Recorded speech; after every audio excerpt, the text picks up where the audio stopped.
Labutis, papasakosiu vieną praktiką, kaip pamilti save. Šią praktiką galite atlikinėti, kada jums reikia, kada jaučiate, kad jau bloga, kad reikia įsikalbėti, kad reikia palaikymo, kad reikia supratingumo, nieks jūs nesupranta. Viskas juoda, balta, juoda, tiksliau viskas tik juoda, balta labai retai kada matosi.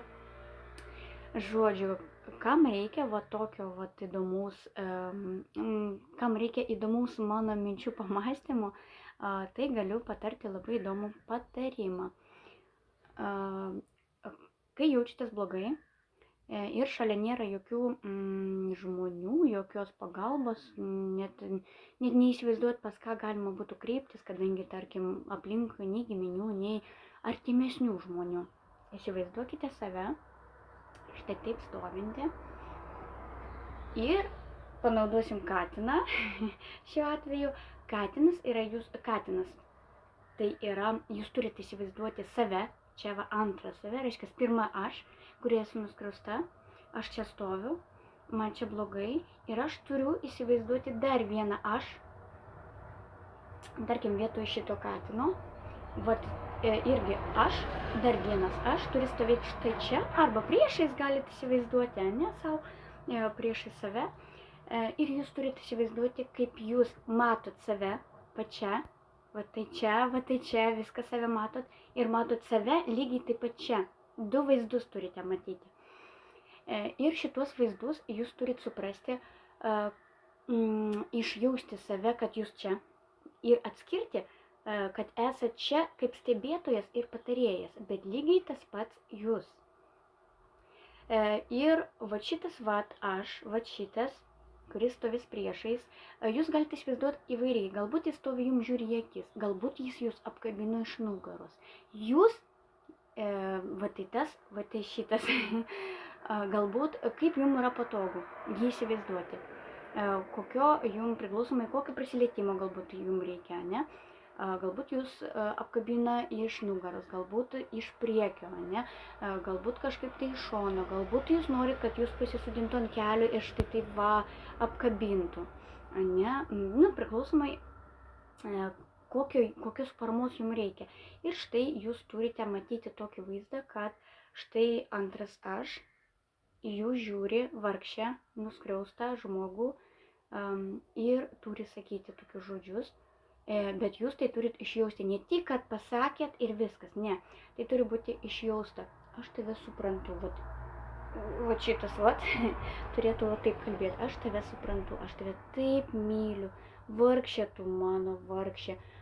Gaila, kad tau taip nutiko, aš visada būsiu su tavim, aš tave labai labai myliu, man labai labai tavęs gaila, aš būsiu visada su tavim, aš žinau, kad tau dabar blogai, aš žinau, kad tau dabar sunku. Tu neįsivaizduoji, kaip aš tave myliu. Ir savo turite kartuoti tokius žodžius, kol šita persona nusiramins ir pajus tokį, galite įsivaizduoti, kad antra aš jūs apkabina, kad priglaudžia, bekalbėdami, kad guodžia, kad Ir tokių manipulacijų gali daryti N kartų į dieną, kiek jums tik prireiks.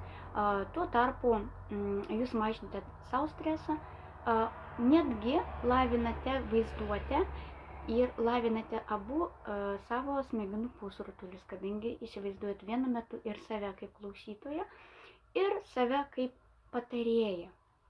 Galbūt kažkam būtų geriau matyti kažkokią kitą žmogų, kuris jūs guodžia, bet šioj praktikoje geriausia yra matyti patį save. Tam, kad jūs galėtumėte būti pats savo atvira,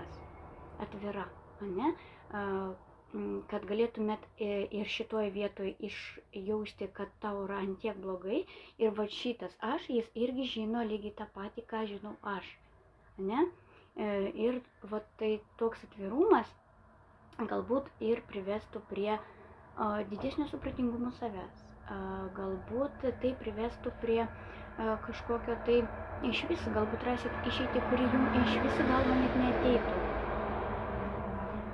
Taip pat siūlau su šią praktiką dirbti kuo dažniau Ir dar užsivesti kokį nors bloknotą, lapą, sąsiuvinį ir užsirašinėti savo mintis, kai tik, nes jų prasidės bumas. Tų minčių prasidės bumas, jūs norėsit tiek savo įsipasakot ir tiek, kad tave išklausytų, ir tiek, kad tave pagostų, ir jūs pati tai darysite, ir bus minčių labai daug, dėl to reikalingas bloknotas, kad po, tebūnė skirsit šiam seansui 10-5 minutės, galbūt iš vis eisit laukia ir vat, savo mintyse galėsit, vat, žinosit, kad daug laiko turit, pavyzdžiui, daeiti iki stotelės, ne, ir turėsit daug laiko, ir savo galėsit save tokiu būdu tarsi guosti. Ir ateis po jo, vat, po šito seanso, ateis daug nerealių minčių, kurias būtina užrašyti. Būtina užrašyti. Užrašyti galite kaip kas, galbūt kažkas tiesiog kaip jaučiasi užsirašys, o kažkam ateis daugiau minčių tokių, kaip aš norėčiau dar jaustis, kaip aš norėčiau save matyti, ko aš save norėčiau matyti, kodėl man tai blogai, ir pradėsit save analizuoti. Po šitų praktikų, ypač vakarais, prasidės irgi toks, vat pradės lysti tokias mintis, dar kartą noriu, o ne, va dabar aš guliu, neturiu ką veikti, aš ilsiuosi ir būtų labai faina dar kartą tai padaryti. Bet kai darysit jo tai dar kartą, jis nebebus toks efektyvus. Todėl, kad jūs pirmą kartą jau išeikvojote visą energiją ant šito tokio nedidelio ritualo. Tad jau netgi dienai pakartojus, ne per tą pačią dieną keletą kartų padarius, jis jau nebebus toks efektyvus, nes jūs jau žinote, ką jaučiate. Tačiau pamėginkite rasti naujus jausmus. Pamėginkite rasti naują kažkokį tai grūdelį, naują įkvėpimą, naujus žodžius, naujus kažkokius tai vaizdelius netgi, ne? Būtų labai faina ir smagu, kad pasidalintumėte, kaip jums sekasi save atrasti, save pažinti, save realizuoti, kaip sekasi save pamatyti iš šono, ar vis tik pasiseka toks ritualiukas, toks nedidelis, bet ritualiukas.